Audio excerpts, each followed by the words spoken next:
Des données de la Commission chinoise de régulation du secteur bancaire et de l'assurance montrent que la Chine est le deuxième plus grand marché mondial pour l'assurance commerciale, avec 300 millions de clients. Mais la profondeur de pénétration de cette dernière demeure toujours loin derrière celle dans les pays développés. La compétition est insuffisante, avec les 5 premières compagnies qui représentent la moitié des revenus des 90 compagnies qui opèrent au total. Les mesures supplémentaires soutiendront les efforts des compagnies d'assurance pour développer davantage de produits couvrant des maladies importantes. Les compagnies seront requises d'inclure davantage de médicaments qui ne sont pas couverts par l'assurance médicale sociale. Les compagnies d'assurance étrangères seront quant à elles encouragées à mettre en place des institutions d'assurance retraite. Le troisième pilier du système de retraite de notre pays sera l'assurance commerciale achetée par les particuliers.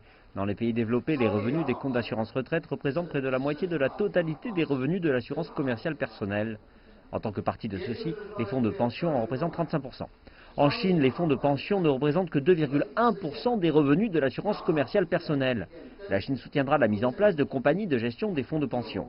La Chine soutiendra les compagnies étrangères qui souhaitent opérer dans le domaine de l'assurance retraite pour profiter par conséquent d'une expérience de gestion plus mûre dans ce domaine. Jusqu'à la fin de l'année dernière, la compagnie d'assurance promouvait l'assurance de soins de longue durée dans 35 districts de la Chine, couvrant 50 millions de personnes. Plus de 350 000 personnes ont joui de soins grâce à cette assurance. Nous encourageons les compagnies d'assurance à participer à l'expérience de ce type d'assurance en tant qu'effort pour faire face au vieillissement de la population du pays.